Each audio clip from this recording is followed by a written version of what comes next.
Welcome back to Trash Man MMA. It's yours truly, the Trash Man. And Dana White just announced banger fights for UFC 320. Merab Dvalishvili, Pantoja versus Jan Blachowicz versus Bogdan Gushkov, Cejudo versus Talbott, which is insane.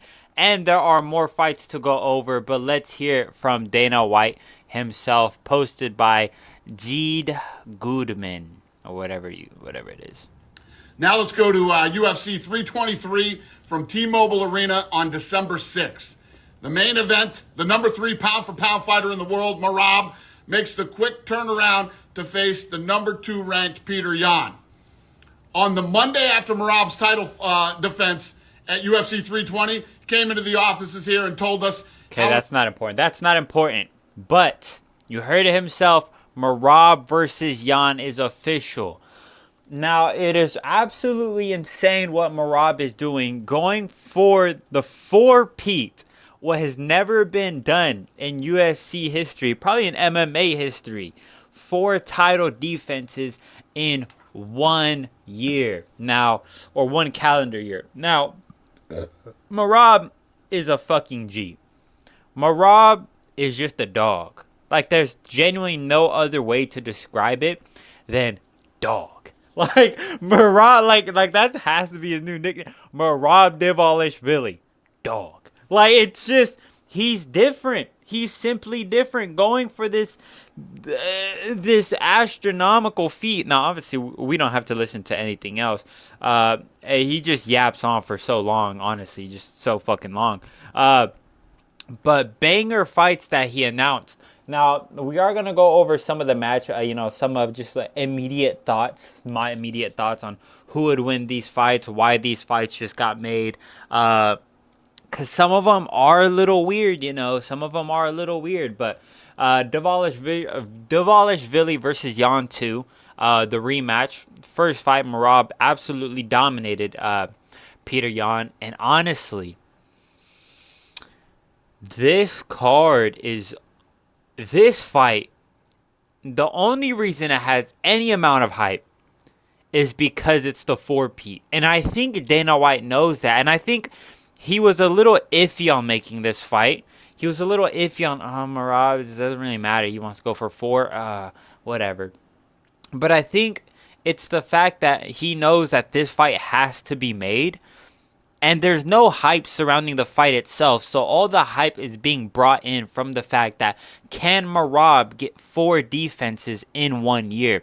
That's where all the hype's coming from. Because this fight, actually, nobody cares about it. Nobody's going to want to see Merab fail 40 fucking takedowns on Yan again. Nobody's going to want to see that. Nobody's want to see Yan get smudged up into the fence. And honestly, this might derail Merab's hype again. I do believe Merab is more dangerous now on the feet and on the ground. He's showing that he's actually drilling fucking technique now and not just fucking go, go, go Merab. But he actually has decent striking on the feet now. Nearly knocked out Corey Sandhagen. He submitted Sean O'Malley, and I think a more dangerous version of Dvalishvili is going to present more problems for Petr Yan, whereas Petr Yan, I feel like he's roughly just stayed the same. I feel like he's just sharpened and honed the techniques that he already has, rather than forming a new game plan for Merab, which he absolutely needs. You can't just sharpen your skill. You can't just sharpen your knife after getting 50-45 and like, all right, man, my hands are a little bit faster now. Like, that doesn't really matter. Yeah, I feel like he's ingrained those trips more into his game now. But I'm sorry, you're not tripping Merab like that. Merab, like he said, comes from a judo background. He's a judo practitioner. You're not gonna catch Merab with those sweeps or those trips, in my opinion. So I just see this being another 49-46, maybe 50-45. I think Yan could take a round. I think he could maybe cut open Merab or hurt him just a little bit, hit him with the body shot and, have Merab drop his hands like he did in that 5th round against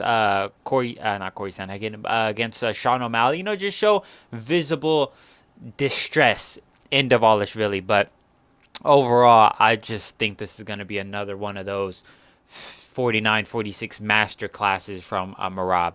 Probably drops the first round and then just steamrolls Jan for the rest of the 4. But that's my thoughts on the main event. Let's get into the co-main event. Not everybody knew this fight was going to get made. Everybody knew. I mean, the face-off and everything, everybody knew this was the only fight to be made. There's quite literally no other fight to make in the division for the champ, at least, other than this one. And until we get later in the video, because something just got announced that maybe not everybody knows about. So, Pantoja versus Van. Great fight. Great fight. And I'm picking Pantoja. Like, bro, the hype. Look, man, every unstoppable force gets stopped, bro. And look. It's not even that Van's an unstoppable force. Actually, yeah, scratch that. Because Van's not even an unstoppable force. It's more so like Van is just going up against an immovable object in Pantoja. Pantoja is different, and you need to have that equalizing, like, kill factor power to put Pantoja down and to really hurt him. And I don't think Van has that. I think Van is one of the lightest hitting punchers in the division. If I'm being honest, maybe not lightest, but because he definitely has pop in his shots. But you just need next level power, like that Figgy power. And you need that long, lanky, kind of like lever type of strength where you can kind of torque and you have more space. Pantoja's a compact striker, and Van is a compact striker, and to beat Pantoja, you either have to be that compact striker with bricks in your hands like Figgy, or you have to be that tall, longer, lankier guy like Steve Erceg, where you can generate a lot more power from distance, like with those elbows, those stepping elbows that he was landing. But even then, like, those guys aren't putting him out. They're the closest to putting him out, but they're not even getting that close. They're getting like 40% close to it. And I think Van, who's, let's face it, really fucking dog short for the division. I wonder if they're the same height. I think if this is accurate, Van is a little bit shorter. Which, yeah, they were about the same height in the face-off. It's gonna be interesting, you know. It's gonna be interesting because I feel like Pantoja's been going up against, dude. Van's just not dangerous enough, bro. He's technically sound, but he doesn't have that danger factor. And even if he did have that danger factor, we've seen what Pantoja did to Kaikara. We've seen what he did to him. We've seen what he did to a long, lanky, dangerous Erceg. We've seen what he did to a compact, short boxer with great scrambles in Brandon Moreno. You see what I'm saying? Van is just, he's not that good on the ground, you know? Like, he's not. He gets held down quite a bit in some of his fights. Dude, you go through like 2-3 of his fights, he nearly gets submitted multiple times. And I know, he almost got submitted this time. It's like, all right, that's in the span of like 9 fights. So, whatever. But I just think in scrambles, he's too reliant on getting back to his feet. He's too reliant on pushing off and getting away. Whereas with the Pantoja, it's not, I'm going to shoot, didn't get it, okay, we're backed up now. It's no, I'm going to shoot, and then shoot again. He's not like a Merab way, but in a chain grappling way. The grapplings never end on his opponent's terms. It always ends on Pantoja's terms. And Van is very reliant on his opponent stopping after that first exchange. Stuff, throw off. Stuff, throw off. Where Pantoja, it's, nah, kid. I'm going to fucking blast 4 low kicks at you and then shoot for that takedown and get you down. It's not, I'm going to try to get you down. I'm getting you down. And I think Van can do well on the feet. But I think when it gets to the ground, I just think I think we're gonna see that he has no ability to get back up to his feet. And it's not even that Van is washed on the ground. It's just that Pantoja is levels above everybody else. And quite frankly speaking, hold on. Van hasn't been training for long. He said he's only been training for a couple years. And you're not going to get world-class jiu-jitsu, world-class wrestling defense in those few years. Yeah, it might be good. It might be even great even for the amount that he's trained. It might even be great technique. But it doesn't come close to what Pantoja has and the skill that Pantoja has. I think Van is going to be showed levels in this fight, and I think Van is just going to get taken down to the ground and, yeah, just kind of mauled there. Everybody else that Pantoja has faced has better ground game than Van. Van, all he really has is the takedown defense. But if that fails, which we have seen it fail before, he gets into grappling exchanges where he doesn't look the best, where he gets put in dangerous positions and he's saved by the bell. Pantoja, the first thing he's doing is taking down Van. There's no getting saved by the bell. I can see a Pantoja round 1 finish on the ground. I could see a Pantoja round 1 Darce or Anaconda. And I think that's what I'm going to go with. I think I'm going to go a round 1 Darce choke by Pantoja. I think that's what I'm going to go with. So I would love to see Van prove me wrong, but I just don't think he is, man. But let's get into the next fight. We've already taken too long on that one. Blachowicz versus Guskov. Blachowicz is just too old. Quite frankly speaking, he's just too old. Dual shoulder surgery twice, bro. He's had 2 surgeries on both his shoulders. This guy's cooked. He looked slow against the not dangerous Carlos Ulberg. Or maybe Carlos Ulberg is more dangerous than we thought, seeing as he just knocked out Dominic Reyes in round 1. But I think Guskov is just a little too dangerous. Maybe he's not as technically sound as a Ulberg or even a Blachowicz or, guys like that. Maybe he's not. But I think he has that switch-off factor.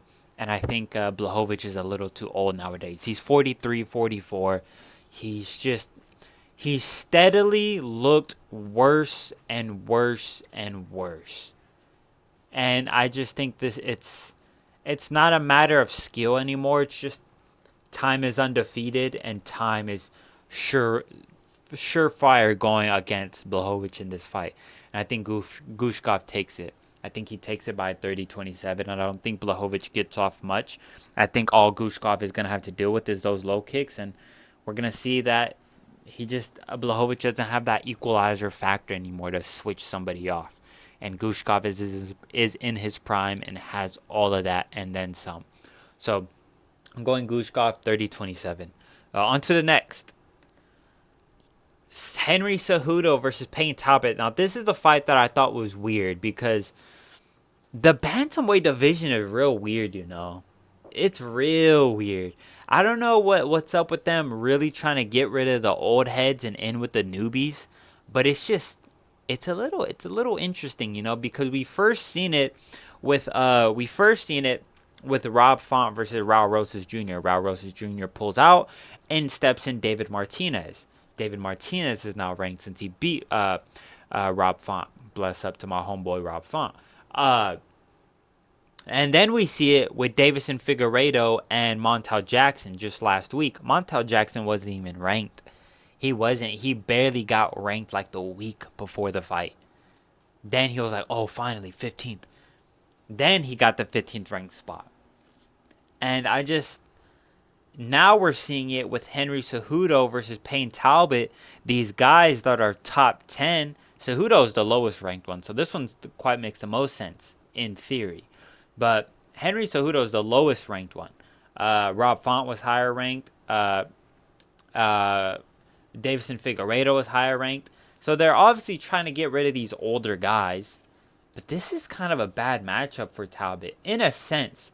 Just in theory, it's a bad matchup for Talbot because Cejudo, obviously a world class wrestler. He's a fucking he's a Olympic gold medalist. Double champ. Triple C's in the building. But he doesn't use his wrestling a lot in his fights. He doesn't. He'll shoot once or twice, and then he resorts to that karate style. That fucking just swaying the hands in a circle in front of you while bouncing up and down. Then he resorts to that. He doesn't shoot much in his fights.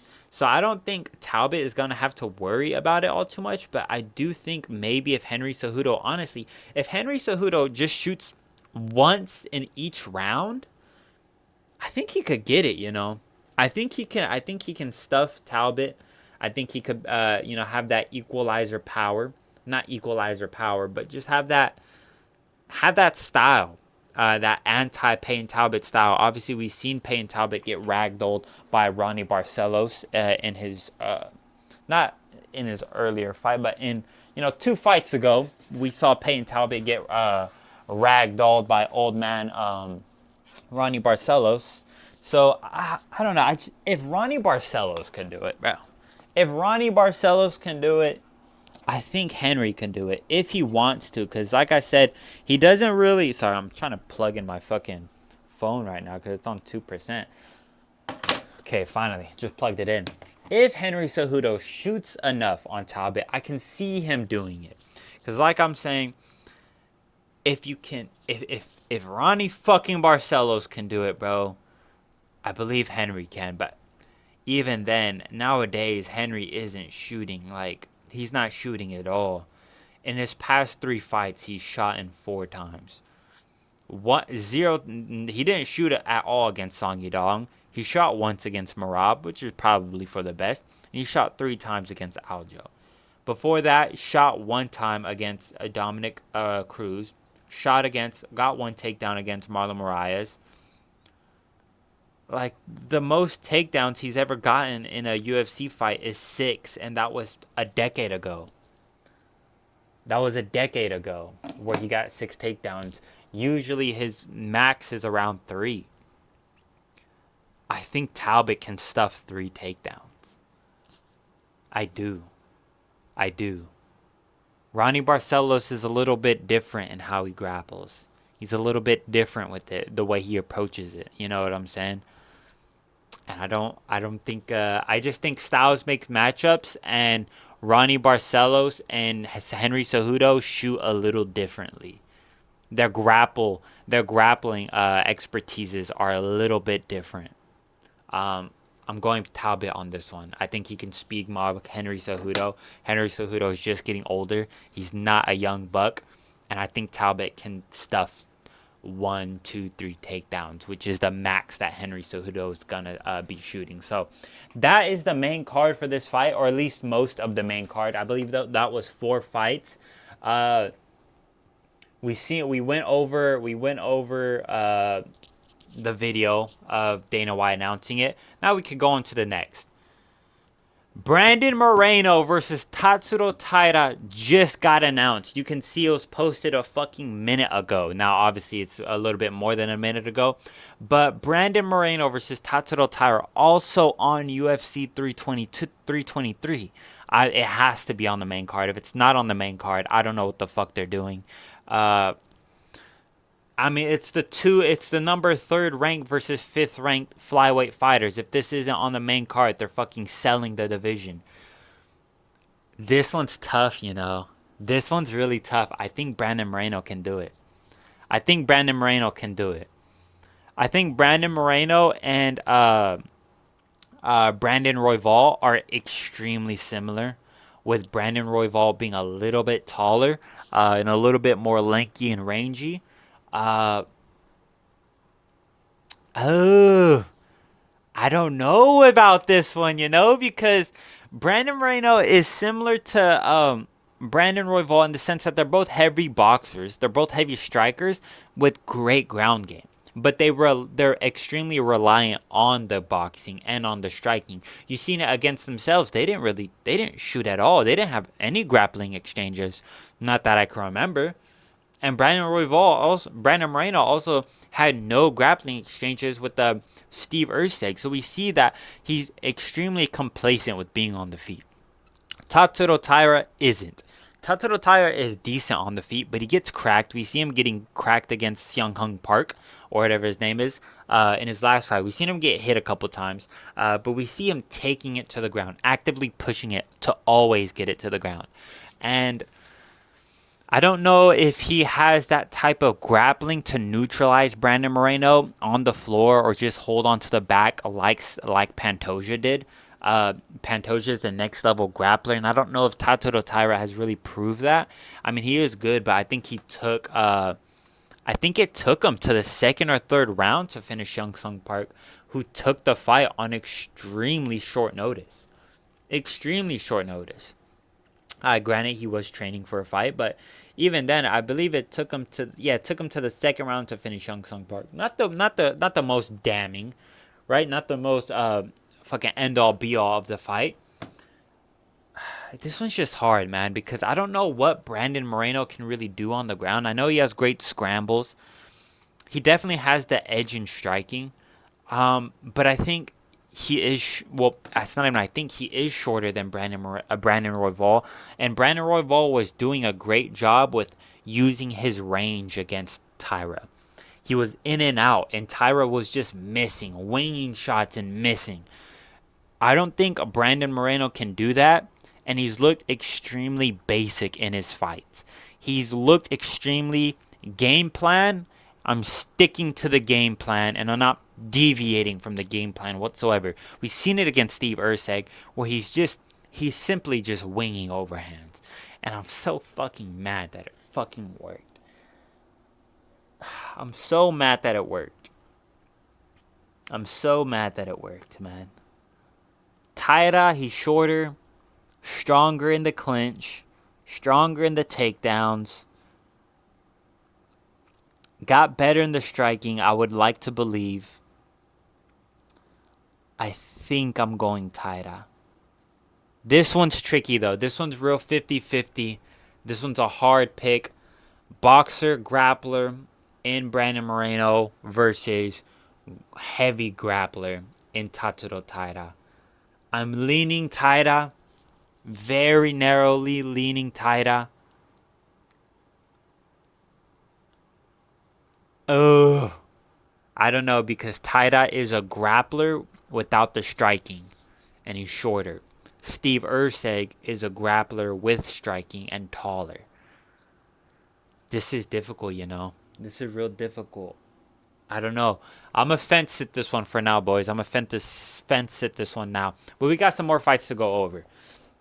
All on 323. 323 is looking to be a great fucking card. This is a great fucking card. Hopefully nobody pulls out.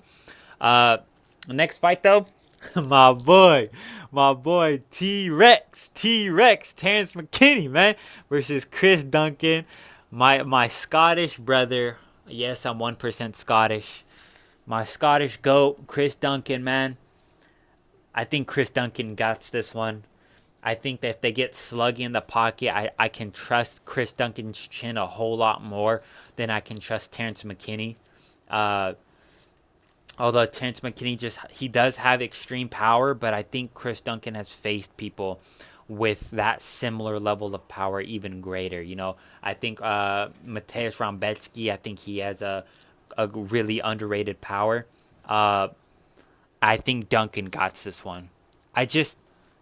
They're both cannons. They both have heat in their hands. One has just gotten knocked out brutally so many times, and the other hasn't. So I'm going for my Scottish brother with the Scottish chin. Fucking bro's on a diet of just grits. Fucking unflavored, just grits, bro. T-Rex, you know what I'm saying? I don't know, bro. He's going to have to be a little bit more technical in this one. I don't think he's going to do it. But even so, I don't see a world where Terrence can pull this one off, But he is good on the floor. I would like to see him try and bulldoze through Chris Duncan's defense, takedown defense, get him to the floor and see what he can do there. That might be a weakness that Terrence McKinney can expose, the ground game of Chris Duncan's. but I think Chris Duncan is a lot shorter and more compact than a who's the last guy that Terrence McKinney beat? Vyacheslav Borishev. I think he's a lot more stockier and harder to take down than Vyacheslav Borishev. I don't think Terrence McKinney is just going to be able to ankle pick Chris Duncan and get him to the ground and fucking Darce choke him in the first round, you know? So I'm going Chris Duncan by like first round KO. First round finish. On to the next. One more fight to go over. Faraz Ziam versus Nazim Sadikov. Now, this fight was scheduled to be made once, I believe, right? This fight was scheduled once, but Faraz Ziam pulled out. He had some deaths in the family that he had to deal with, so can't blame the boy for pulling out of his previous fight. But he's back. He's back and back on 323, which is good. Let me just check to see if this is... No, he was scheduled to fight Quay Fernandez. That's right. He was scheduled to fight Quay Fernandez. Now he's going up against Nazim Sadikov. This is an interesting one, man. This is interesting. I don't know. Who wins this? Faraz Ziam? He had a masterful performance against Mike Davis. He had a great finish over Matt Frivola. And then, you know, the rest of his wins are a little iffy, you know. Just truthfully speaking, they're a little iffy. He got finished by Terrence McKinney in the first round. Man, Terrence McKinney looking good. Nazim Sadikov, though, I think he's just a little bit more of a dog. He's a little bit more of a dog. You know what I'm saying? He has that grit mentality in him. He has that win over Nicholas Moda, where he was getting pressured a lot, and honestly, he was getting kind of not breaking, but he was taking some heavy shots by Nicholas Moda. Nicholas Moda blew his gas tank out, and then back came Nazim, finished him off with the right hook, dropped him down to the floor, looked brutal. And Ishmael Bonfim stopped him in the first round, controversial stoppage. Had a split with Vyacheslav Borishev. Finished Terrence McKinney in the second round. Beat Evan Elder. You know, I think I'm going Nazim on this one. I think the length of Faraz... I think Faraz Ziam can fight behind his length a little bit more. Fight behind his size. Really show that he's a bit taller than Nazim. I don't know how tall both are. Nazim Sadikov is 5'10". He's 5'10", and Faraz Ziam, he has to be he's 6'1". So I think Faraz Ziam can definitely give Nazim issues with his range. And if he doesn't get crazy in the pocket and blow his gas tank, I think Faraz can really just pop at him. Really give him trouble from the distance. Really use those legs, really use those knees, those teep kicks up the middle, right to the sternum, to Nazim's stomach, to the solar plexus. Really kill that gas tank. I think Faraz Ziam can slowly break Nazim and go to a 29-28 decision against him. I don't think there's any finishes in this one. They're both dangerous fighters, and when two dangerous fighters go up against each other, they respect each other a lot. And with that being said, a finish doesn't necessarily always happen. I'm going for Faraz Ziam, 29-28. Very close, very competitive fight, though. And then that was all the matchups that I believe were made for 323 that are out so far. Yeah, we're just getting into the fights that they already announced. There's just one more thing that I want to go over before I finish this video, before I really wrap up this video. And that's Volk, man. Where's Volk? Why does it say 6'4", 6'7"? Why is he sick? Why? Where is he? Where is Volkanovski, man? That December card had his name written all over it. That, bro, he has been calling for one more fight in December, for one more fight in 2025. I feel like the UFC is quite literally just playing with his career at this point, man. He wanted 2 fights this year, and while I thought 2 fights was never gonna happen, I was extremely confident that he'd get one more in. This guy's aging by the day, and he's not in his prime anymore, and I just feel like we're just setting ourselves up for a Movsar Evloev masterclass, man. We could have got a Lerone Murphy title defense in. We could have potentially gotten an Arnold Allen title fight in, you know? We could have gotten this. Where is Volkanovski? Where has he been? Why is the UFC not booking a fight with him? Why are we having controversy in who should fight for the belt next? It's fucking Lerone Murphy. Movsar Evloev hasn't fought in a year. Or it's felt like a year. Oh my gosh, that was the loudest noise of all time. And Lerone Murphy just got one of the best finishes in this year.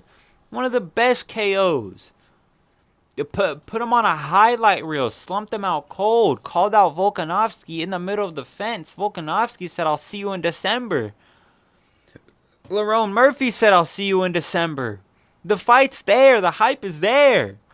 We could have 3 title fights on this card. Maybe it's Volk. Maybe it's Volk. He wants to fight on that new Paramount deal. Maybe he wants to fight on that first card of the year. Maybe he wants to fight on that Ilya card. But man, dude, I feel like I don't know. In my opinion, even though it's only a 1-month difference, I've had it in my head that if it's not in December, if we don't get at least one more in before the year's done, then Volkanovski's losing his next fight. I don't care if it's in January. I don't care if it's February. I don't care if it's 1 month after December.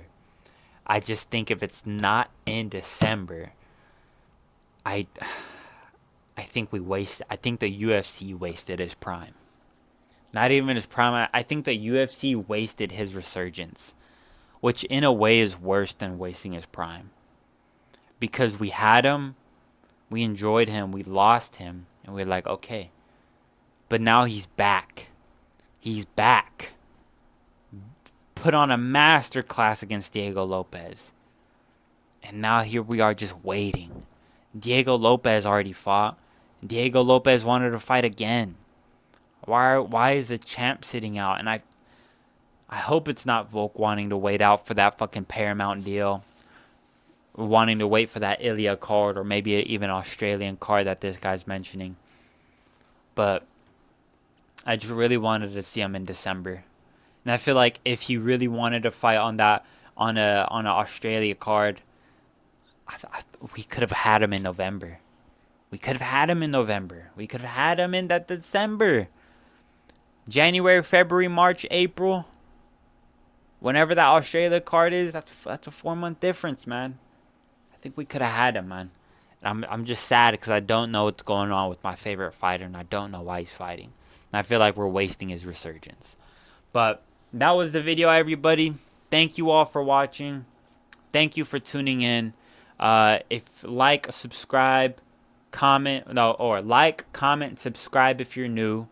It was your boy, Trashman MMA. Tune into the next one. I got a video dropping tomorrow again. And deuces, man. Hope y'all enjoyed it. Go follow my Instagram and my Twitter. Deuces.